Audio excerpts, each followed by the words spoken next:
perusahaan. Kita untuk hari ini materinya komentar pendahuluan. Apa yang dimaksud dengan manajemen? Apa yang dimaksud dengan manajemen? Manajemen adalah ilmu dan seni. Ilmu dan seni yang mengatur proses pemanfaatan sumber daya manusia dan sumber-sumber lainnya secara efektif dan efisien untuk mencapai suatu tujuan tertentu. Kenapa manajemen itu dikatakan sebagai ilmu dan seni?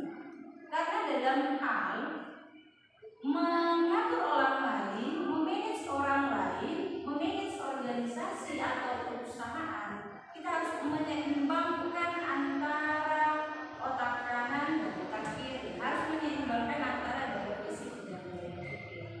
Maka dikatakan manajemen adalah sebagai ilmu dan seni. Memanage orang lain butuh ilmu, kemudian kita perlu melakukan pendekatan secara psikologis. Kemudian kita lihat di sini. Apa saja yang perlu kita pahami untuk memahami tentang manajemen? Manajemen berasal dari kata to manage. Manajemen berasal dari kata to manage, artinya mengatur. Kenapa manusia, perusahaan atau organisasi itu perlu diatur? Karena kalau manusia tidak diatur, organisasi tidak diatur, maka itu tidak akan terarah, tidak akan disiplin. Misal, kita harusnya masuk jam 8.00, tapi mahasiswanya misalnya datang jam 9. Kalau tidak ada kesepakatan, misalnya tidak ada kontrak kerja, yang ada nanti perkuliahannya tidak efektif, tidak efisien, maka dibuat kontrak perkuliahan untuk menyepakati waktu dan kesepakatan lainnya supaya terarah mahasiswa.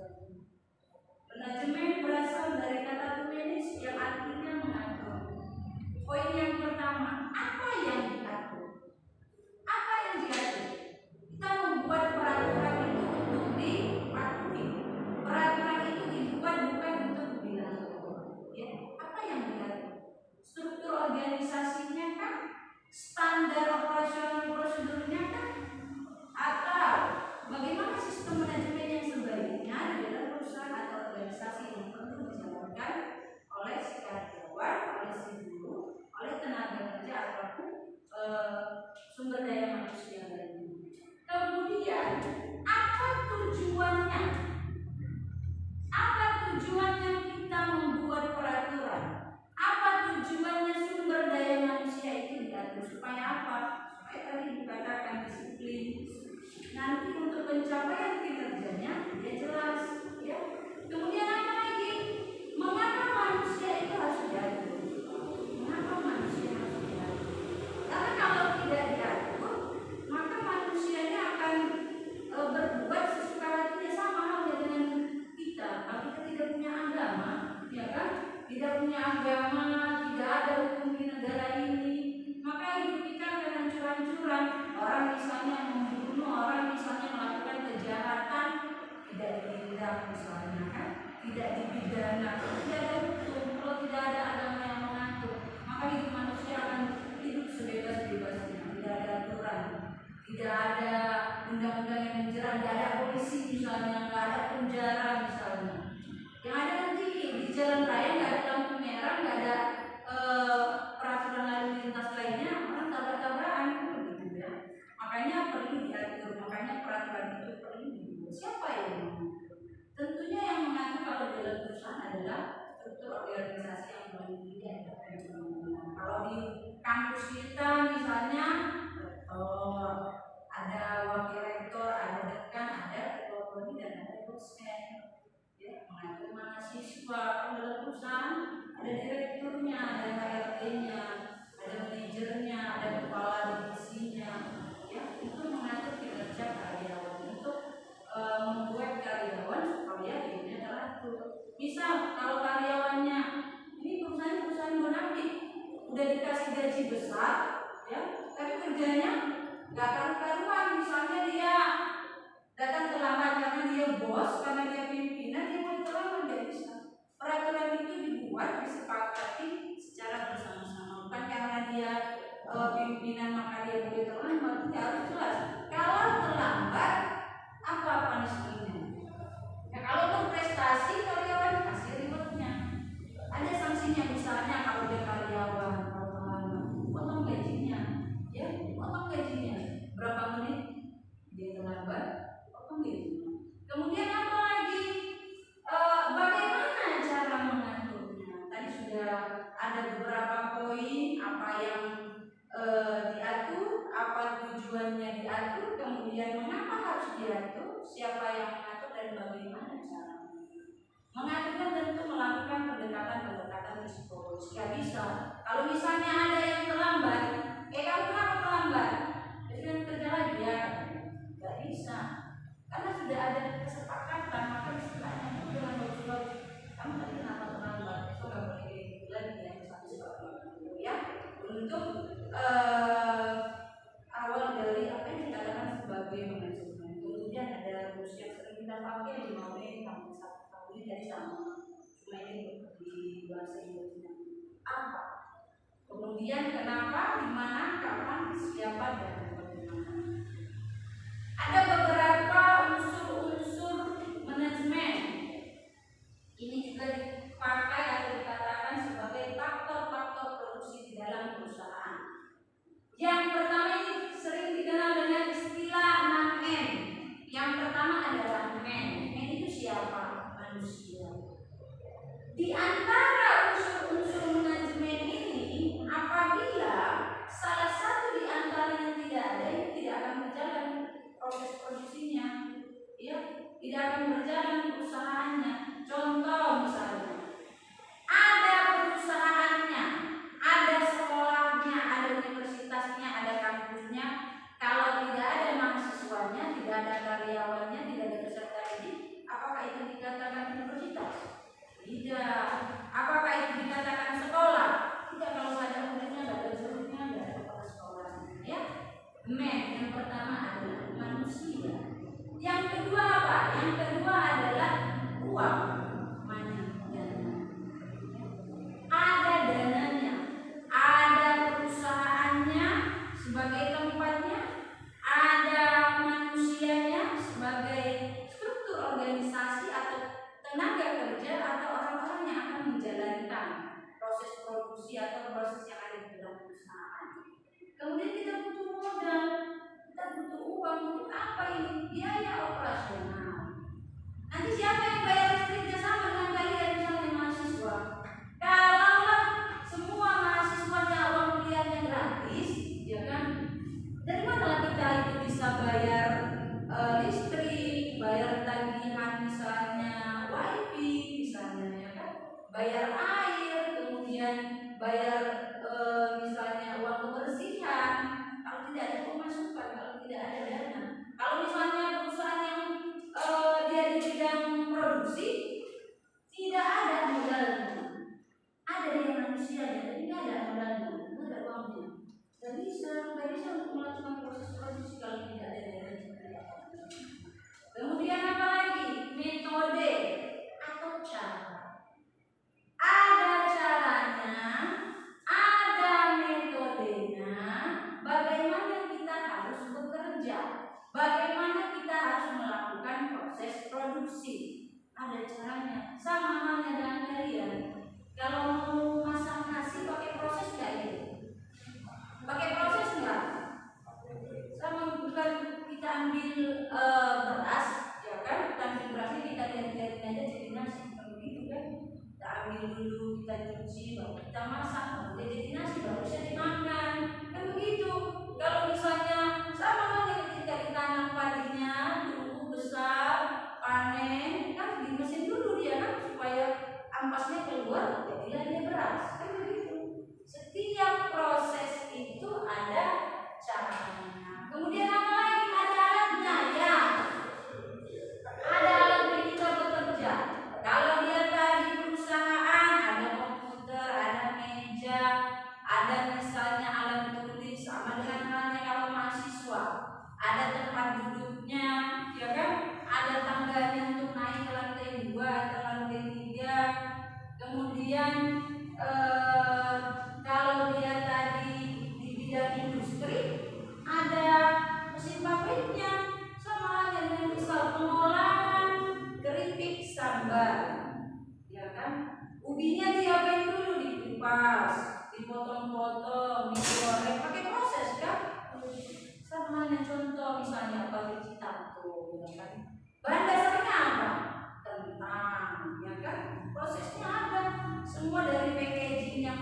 bahan baku, kemudian sampai di packaging dia itu semua pakai mesin pabrik. Kalau dia perusahaan yang sudah besar, mereka prosesnya ada mesinnya, ada alat produksinya. Kemudian material bahan baku. Tadi contohnya misalnya Citata bahan dasarnya apa? Kentang. Kalau misalnya nggak ada kentangnya, tapi ada manusianya sebagai tenaga kerja, ada modalnya, ada uangnya, ada metodenya, ada cara. Kalau tidak ada bahan bakunya, bisa nggak melakukan proses produksi? Enggak. Tidak akan bisa operasional perusahaan itu berjalan apabila salah satu unsur-unsur manajemen ini tidak terpenuhi. Kemudian market, ya. Tadi misalnya ada, tenaga kerjanya ada. Kemudian uangnya ada, modal usahanya ada. Kemudian yang ketiga metode atau cara, ada caranya, ada metodenya. Kemudian mesin, kemudian material sebagai bahan baku dan terakhir pasar. Ya. Kampus ini didirikan, dibangun dengan tujuan supaya ada orang yang datang kemari untuk kuliah, kan begitu kan? Ada pasarnya yang dituju, ada marketnya. Sama halnya dengan pembuatan Citata tadi. Kenapa orang melakukan proses produksi? Karena ingin dipasarkan, karena ingin dijual. Maka jika salah satu di antara 6 unsur-unsur manajemen ini tidak terpenuhi, maka tidak akan bisa berjalan proses yang ada di dalam perusahaan, baik organisasi mau dia di bidang jasa dan sebagainya. Ya. Kemudian yang berikutnya adalah fungsi-fungsi manajemen ini banyak, ya. Tapi yang sering dipakai dulu itu adalah planning, organizing, executing, dan controlling. Ini dulu yang sering dipakai. Ini dulu sering dikenal dengan istilah OAK, ya. Planning, perencanaan, organisasi, direncanakan, execution, tindakannya, kemudian controlling adalah pengawasan. Tadi di awal sudah disebutkan bahwa manajemen itu berasal dari kata manage, ya. Artinya mengatur. Kemudian turunannya apa? Turunannya tadi yang dimauin tambah 1H. Kemudian kemana lagi kaitannya? Kaitannya adalah pakai dia dengan unsur manajemen yang nahen. Kemudian apa lagi? Kemudian kita harus menggunakan yang namanya fungsi-fungsi manajemen. Kalau kita pakai fungsi yang awal juga boleh, tidak ada masalah. Planning, perencanaan. Dibuat dulu rencananya. Sama dengan kita manusia, kita hidup itu harus punya namanya planning, punya rencana. Ya, kita punya target. Misal 2025 sudah harus selesai kuliahnya. Misal contoh, ya. Kalau perusahaan gimana? Perusahaan itu punya perencanaan jangka pendek dan punya perencanaan jangka panjang. Ada dia perencanaan jangka pendek dan ada juga perencanaan jangka panjang. Minimal dia 2 tahun. Apa targetnya? Apa targetnya 2 tahun ke depan? Apa targetnya 5 tahun ke depan? Dibuat rencananya, ditulis, diketik, dirinci ya. Sudah dibuat perencanaannya, maka dibuat dia struktur organisasinya. Kalau dia tadi bidang industri atau pemasaran atau jasa, siapa misalnya kalau universitas ini bidang pendidikannya jasa. Siapa rektornya? Ya kan? Siapa nanti dekannya, wakil rektornya, ketua prodinya, siapa dosennya yang mengajar misalnya manajemen sumber daya manusia atau HRD, siapa yang mengajar tentang pengantar ilmu pemasaran. Sudah harus ada organisasinya supaya jelas, supaya tidak terjadi rangkap jabatan. Kalau di Indonesia itu banyak ya, bahkan di beberapa daerah ada dia nanti udah dia ketuanya, dia bendaharanya, ya kan? Udah dia bendaharanya, dia juga sekretarisnya kan? Gak boleh. Di dalam organisasi, di dalam perusahaan tidak boleh ada yang namanya rangkap jabatan. Untuk menghindari apa itu? Konflik internal, ya, dihindari hal-hal yang demikian. Kemudian tadi apa? Perencanaannya sudah dibuat, ini planningnya sudah ada. Sama halnya dengan kalian, kalau sudah punya perencanaan. Oh, saya kuliah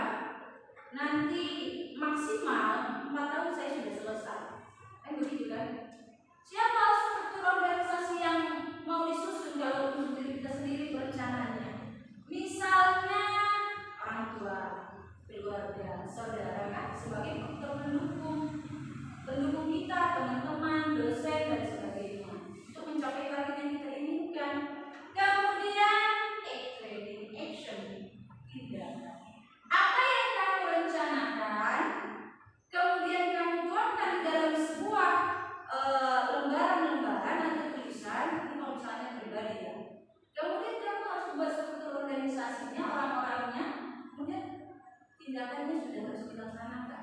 Tadi kalau dia pendidikan, jasa pendidikan, sekolah, misalnya, kepala sekolah, wakil kepala sekolah, bendahara, ada yang bagian siswa, ada yang bagian kurikulum dan sebagainya. Kemudian ini tugasnya masing-masing apa? Tugas pokok dan fungsinya sudah harus jelas. Ada tupoksinya. Lakukan tindakan. Ya. Kamu tadi posisinya adalah wakil kepala sekolah yang membidangi kurikulum misalnya. Maka dia tugasnya adalah melaksanakan bidang-bidang yang sesuai dengan bidangnya. Tugas yang sesuai dengan bidangnya. Proses pembelajaran misalnya, roster, kalender pendidikan, kemudian bagaimana standar yang ditetapkan oleh pemerintah saat ini. Ini harus dilaksanakan. Kalau di perusahaan, kalau misalnya perusahaan apa yang activity-nya, misalnya tadi adalah manajer pemasaran. Kalau dia posisinya sebagai manajer pemasaran, dia harus tahu bagaimana memasarkan sebuah produk, ya, baik itu barang maupun jasa. Gimana memasarkan produknya? Harus tahu dia siapa orang-orang yang akan dia tuju, siapa target pasarnya, dan kemana dia akan memasarkannya. Harus jelas, tahu dia kerjanya apa. Jangan kalau kita misalnya biasa itu kan kalau di tempat kita tengok itu kalau kantor lurah misalnya, ya kan, puskesmas, nanti ada orang jam 9, jam 10, kalau sore nggak ada lagi dia semua. Ya, nggak bisa seperti itu karena kita kalau bidang biasa itu biasanya pelayanan. Ya, orang sudah antri, orang sudah datang, maka kita harus melayani. Sama yang misal contoh rumah sakit. Kalau rumah sakitnya bukannya jam 10, sudah banyak pasien yang antri, sudah ada yang napasnya satu-satu, ya kan? Udah ada yang sakitnya tidak bisa diredam, itu gimana? Ya, kalau yang demikian itu harus diperhatikan.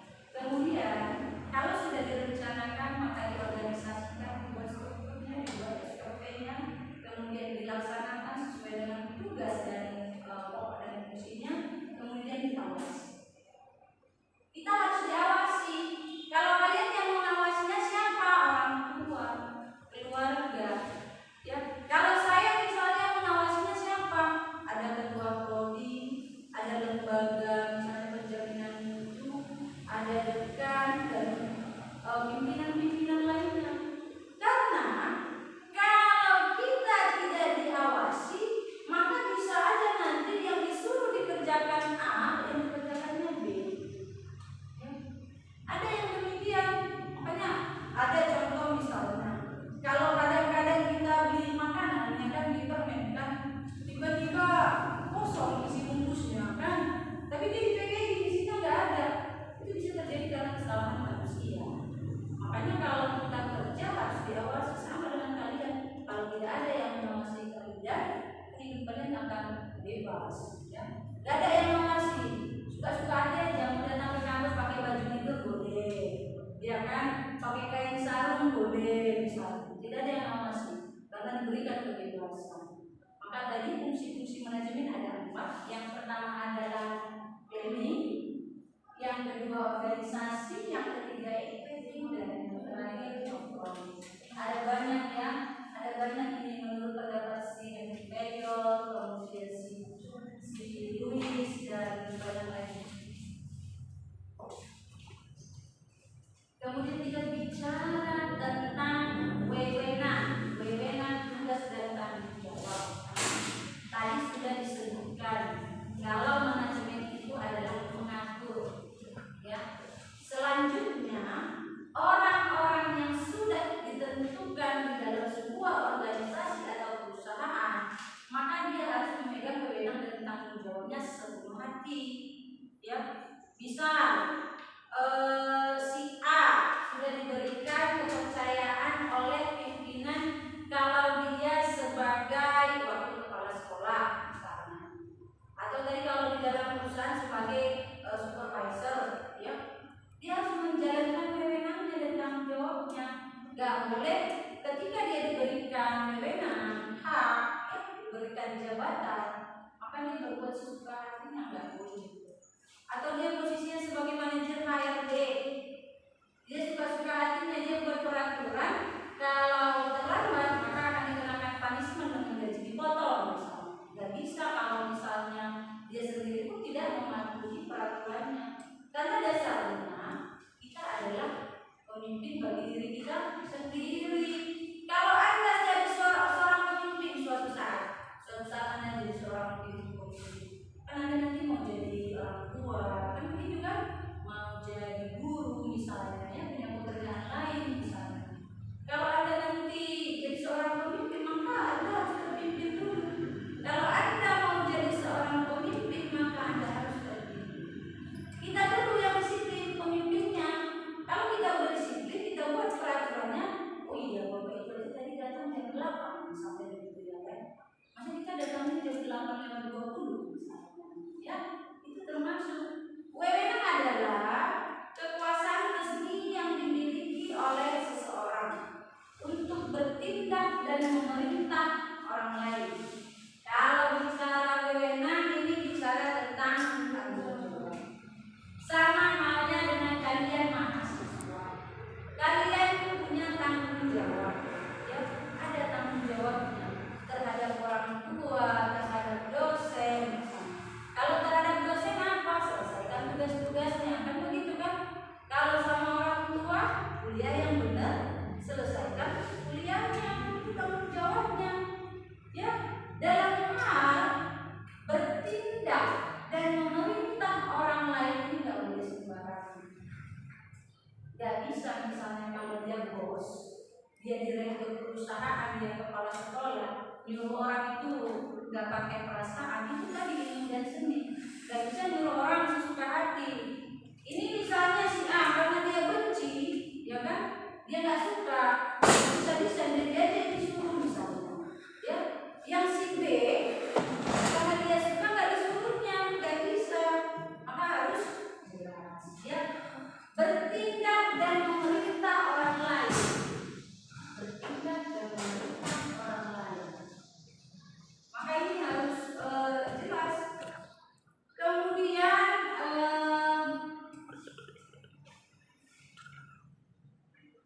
pentingnya MSDM. Ini penting. Tadi sudah disebutkan itu manusia sebagai tenaga kerja, manajemen personalia, kemudian ada MSDM. Manajemen itu tadi sudah disebutkan ada 6 poinnya, terkenal dengan 6M. Manajemen personalia dan manajemen sumber daya manusia. Manajemen personalia dengan manajemen sumber daya manusia itu nggak sama, ada perbedaan. Manajemen sumber daya manusia dan manajemen personalia. Manajemen dikaji secara makro, sedangkan manajemen personalia dikaji secara mikro. Ya, dikaji secara makro artinya luas. Kalau mikro itu sempit. Ini dikaji secara makro, MSDM. Karena memang dia kalau bicara SDM ini ruang lingkupnya ada banyak. Ya, kita berbicara tentang manusianya, kita berbicara tentang struktur organisasinya, kita berbicara tentang SOP-nya dan lain sebagainya. Kemudian kalau di dalam manajemen sumber daya manusia, menganggap karyawan itu adalah sebagai aset. Aset itu apa? Apa aset? Aset itu apa? Kekayaan. Kan sudah ada di situ kan? Aset itu apa? Kekayaan. Aset itu adalah harta.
juga Ibu sebutkan. Yang pertama definisi daripada manajemen, kemudian yang kedua tadi itu tentang unsur-unsur manajemen, dan yang ketiga fungsi manajemen, dan yang ini adalah perbedaan antara manajemen sumber daya manusia dan personal. Sampai di sini dimengerti? Paham sampai di sini? Oke, ini dari beberapa pendapat yang berbeda tapi sama.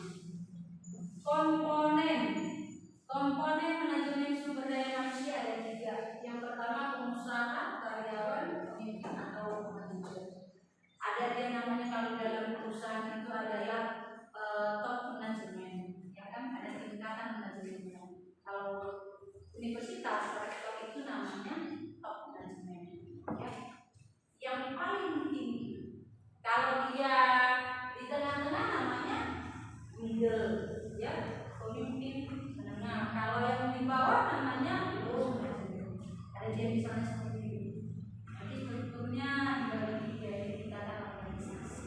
Kalau yang paling tinggi namanya top management, yang kedua adalah middle, kemudian yang ini adalah low. Kalau di universitas rektor, kemudian middle-nya itu ketua prodi dan sebagainya. Yang low-nya siapa? Ada misalnya TU, ya kan, tata usaha, ya. Berbeda-beda kalau di dalam setiap perusahaan atau organisasi, tergantung bagaimana itu penempatannya dilaksanakan. Manajer ini dan manajer A. Oke, pendekatan manajemen sumber daya manusia itu ada 3 poin. Secara mekanis, secara paternalis, dan secara sistem sosial, ya. Ada 3 cara untuk melakukan pendekatan manajemen sumber daya manusia. Yang pertama, mekanisasi atau otomatisasi adalah mengganti peranan tenaga kerja manusia dengan tenaga mesin. Ini sering Ibu katakan loh, suatu saat, ya, bahkan sekarang juga sudah ada, kita ini sedang dikuasai oleh teknologi, ya. Nanti kita akan dikuasai oleh teknologi yang seharusnya faktanya adalah kita yang menguasai teknologi. Nanti suatu saat bisa itu terjadi, bahkan di beberapa negara, di beberapa daerah, kita makan di restoran yang melayani robot, ya kan? Kalau pergi ke luar negeri, kita mau beli minuman dingin di pas di jalan, sudah ada mesin-mesinnya, tinggal masukin kue-kuenya, keluar ya makanannya. Itu termasuk teknologi. Banyak sekarang teknologi yang mempengaruhi kehidupan, yang mempengaruhi pekerjaan, ya. Ada banyak. Nanti bisa saja 5 tahun yang akan datang, 10 tahun yang akan datang, bukan saya lagi yang ngajar di sini. Gak dipakai lagi tenaga kerja manusianya, yang ngajar robot, pakai mesin. Kan kalau robot kan gak dikasih makan, ya kan? Dia cuma butuh diapain, dipelihara, ya. Kalau gimana itu kalau terjadi 5 tahun yang akan datang dan 10 tahun yang akan datang? Ini tenaga kerjanya digantikan oleh dengan tenaga mesin. Sama halnya yang sering dikatakan, dulu orang kalau mau bajak sawah pakai tenaga hewan, ya kan? Turbo, kemudian dicampur sendiri. Sekarang pakai mesin quick. Banyak orang-orang yang berusaha mau industri juga sekarang, kalau dulu mau packaging keripik misalnya, dibakar pakai lilin kan, sekarang udah ada mesinnya, tinggal cekrek, udah terbungkus dia, tinggal tempel aja begini, ditekan. Itu kalau di konten-konten kan banyak gitu, jual-jual alat-alat dari Jepang, dari Cina yang menarik-menarik, yang unik-unik. Cara untuk misalnya cara motong buah, ya kan, bawang, ada juicer misalnya yang kecil, orang bawa blender besar-besar untuk menjus buah. Sekarang ada yang kecil, ada sistem cas dia pakai baterai, itu termasuk teknologi, termasuk, ya. Kemudian penggantian ini didasarkan kepada pertimbangan ekonomis, ya.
sistem, semua pendekatan pasti ada plus minusnya. Oke? Kemudian yang berikutnya adalah pendekatan paternalis. Pendekatan paternalis. Pada pendekatan paternalis ini, manajer untuk pengarahan bawahannya bertindak seperti bapak terhadap anaknya. Artinya ketika memerintah orang itu kita nggak bisa sembarangan. Ini harus jelas. Para bawahan harus diperlakukan dengan baik. Itu perlu digarisbawahi. Kemudian fasilitas diberikan, ya. Bawahan dianggap sebagai anak-anaknya. Kalau mau jadi manajer, jadi pemimpin, jadi kepala sekolah, jadi rektor, jadi prodi, harus begitu. Kita perintah orang itu, nyuruh orang itu pakai kasih sayang. Nggak bisa, kau duduk sampai itu, nggak bisa kayak gitu. Tapi banyak memang tipe-tipe pemimpin, ya kan? Ada yang demokratis, ada yang otoriter, ada yang kapitalis, kemudian ini ada contohnya dia sebutkan. Diberikan pinjaman uang serta didirikan toko sehingga karyawan dapat membeli keperluannya secara kredit. Ada beberapa perusahaan BUMN itu memberikan fasilitas buat karyawannya, ada perumahan. Ya, kalau tinggal di perumahannya, misalnya PTPN, ada rumahnya. Kemudian ada perusahaan-perusahaan misalnya Pertamina, ada perumahan. Ya, DPR, contoh DPR, ada rumah dinasnya kan? Bahasanya rumah dinas. Dibayar listriknya sama siapa? Negara yang bayar. Ya, tagihan teleponnya siapa yang bayar? Negara. Airnya siapa yang bayar? Negara. Itu cuma nempatin aja. Kita udah dikasih pekerjaan, kemudian digaji besar, dibayar gaji kita, dikasih lagi fasilitas sama perusahaan. Makanya banyak orang itu berlomba-lomba kalau mau melamar pekerjaan cari perusahaan yang BUMN, karena dia difasilitasi. Anaknya sakit, istrinya melahirkan, ada uang pertanggungannya, dibayar sama perusahaan operasi istrinya. Anaknya mau ganti kacamata, giginya sakit dicabut, dibayar. Kita difasilitasi. Makanya kalau bekerja di perusahaan bonafit BUMN itu luar biasa. Makanya mereka itu kalau bekerja benar-benar produktif. Apa yang mereka kerjakan dengan yang mereka dapatkan itu sesuai. Harusnya demikian. Ya, sama halnya dengan standar UMR. Yang berapa upah minimum regional, berapa upah minimum provinsi di masing-masing wilayah di Indonesia itu berbeda. Berapa upahnya? Ya. Kemudian mengakibatkan karyawan menjadi manja, malas dan kurang produktif. Nah, ini kalau yang misalnya orangnya nggak tahu diri kan, udah dikerja dia di perusahaan BUMN, dikasih fasilitas tapi masih malas-malasan, tergantung pribadi. Bagaimana pribadinya ketika diberikan fasilitas? Ya, sama dengan kalian misal, ini kalau ruangannya tadi ada AC-nya, ya kan, di dalam kelasnya ada kulkas, mahasiswanya harus misalnya, ya kan, permisi bu minum, diambil aja. Kan, dia mau buat susu Milo, mau buat cappuccino, mau buat teh manis dingin, ada kulkasnya, difasilitasi misalnya. Yang ada nanti nggak konsen kan, sambil dosennya ngajar dia sambil minum, sambil punya. Ada lagi misalnya mie instannya atau snack-snack lainnya, bayangkan coba. Kalau misalnya dibuat di ruangan kelas di masing-masing di UMTS ini dibuat di dalam ruangan ada AC, kemudian ada kulkas, ada makanan. Kita masuk itu kalau mau lapar ambil aja makannya ada di situ. Yang ada nanti dosennya ngajar dia sambil punya. Konsentrasinya udah pecah kan, udah terbagi-bagi.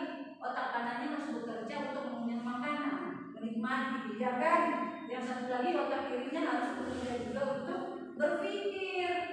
Makanya nanti kalau yang kalian begini pendekatan yang ini, semua pendekatan itu punya namanya sisi positif dan sisi negatif. Ya. Ada lagi satu lagi, ini pendekatan sistem sosial. Kalau pendekatan sistem sosial itu adalah mengutamakan hubungan harmonis, interaksi yang baik, saling menghargai, saling membutuhkan, saling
komunikasi yang baik antara pemimpin dengan bawahan dan seterusnya.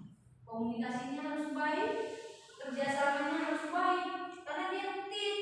Sama kalau kita misalnya saya suruh kalian, silakan Anda buat tugas dengan kerja kelompok. Satu kelompok misalnya 4 orang, ya kan? Biasanya yang bekerja itu cuma 1 orang, yang 3 lagi bantu doang. Ya kan? Dia tuh uang fotokopinya aja dari aku, kan uang free. Tapi yang bekerja hanya 1 orang, sisanya bantu doang. Yang seharusnya adalah yang 4 orang ini, satu kelompok ada 4 orang, harus punya tugas masing-masing, punya tanggung jawab masing-masing. Kalau ada kerja kelompok ini kita tim dulu. Kita tim, nanti kalau kita presentasi, kita harus bisa. Kamu sebagai moderator, misalnya saya ngerjain, kamu nanti kalau ada yang tanya jawab, aku dibagi-bagi tugas. Makanya tadi di dalam manajemen itu 3 harus jelas tugas pokok dan kunci setiap organisasi. Ya, kalau nggak jelas, ini kita ini tim. Sama halnya nanti ketika Anda sudah memasuki dunia kerja. Ketika kita sudah memasuki dunia kerja, itu adalah dunia yang paling nyata. Bagaimana kita bisa berinteraksi dengan orang lain yang tidak sama, misalnya suku, latar belakang, dan sebagainya. Harus bisa. Kalau nggak bisa, maka nanti Anda nggak enak, yang ada nanti Anda resen sendiri, keluar sendiri. Kemudian fungsi MSDM ini tadi yang pertama sudah disampaikan, ya, fungsi MSDM-nya. Ini ada yang berikutnya, ada perencanaan, organisasi, pengarahan, pengendalian, pengadaan, pengembangan, kemudian organisasi, integrasi, pemeliharaan, disiplin, dan sampai di sini paham?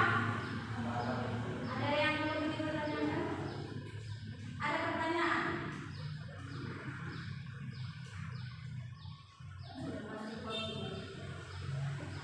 Ada?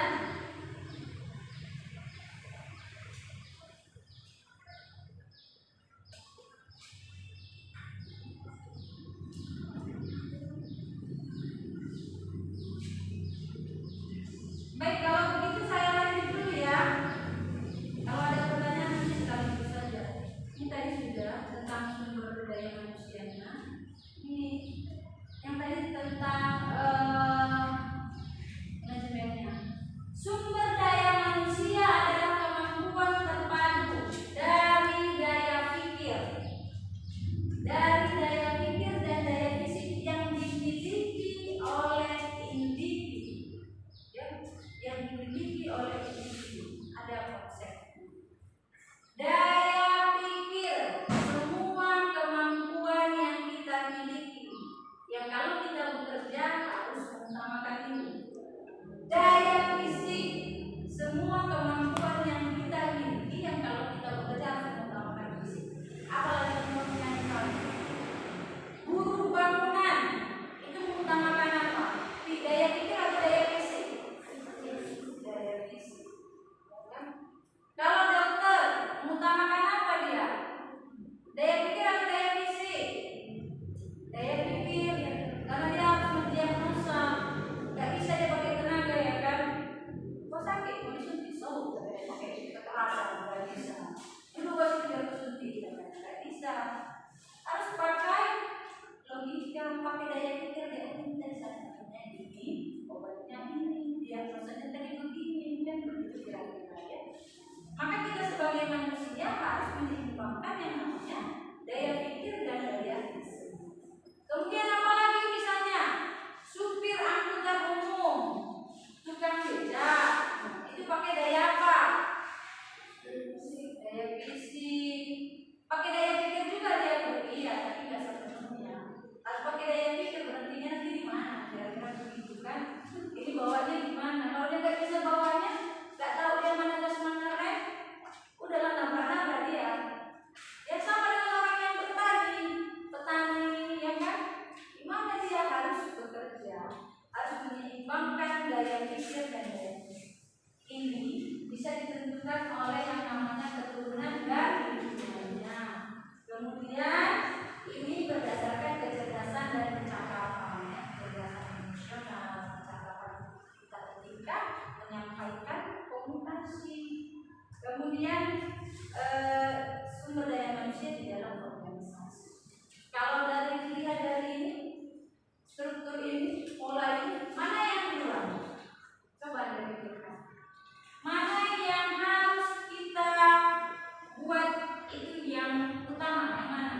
sudah punya prestasi, kita akan diberikan itu penghargaan sama perusahaan, ya akan diberikan penghargaan sama perusahaan. Misal kalian mahasiswa dari semester 1 IPK-nya 4 sampai dia sudah mau wisuda jadi masuk prestasi, ya kan?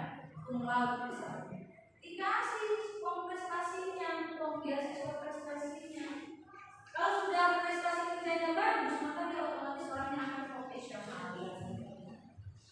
Dia akan profesional. Tidak boleh urusan keluarga di rumahnya dibawa ke kantor misalnya. Ya kan dia yang berantem sama istrinya, dimarah-marahin yang karyawannya, misal ya. Sama dengan kalian. Kalian yang bad mood dari rumah sama orang tuanya, sampai kampus dosennya yang dimarah-marahin, kan? Lagi nggak mood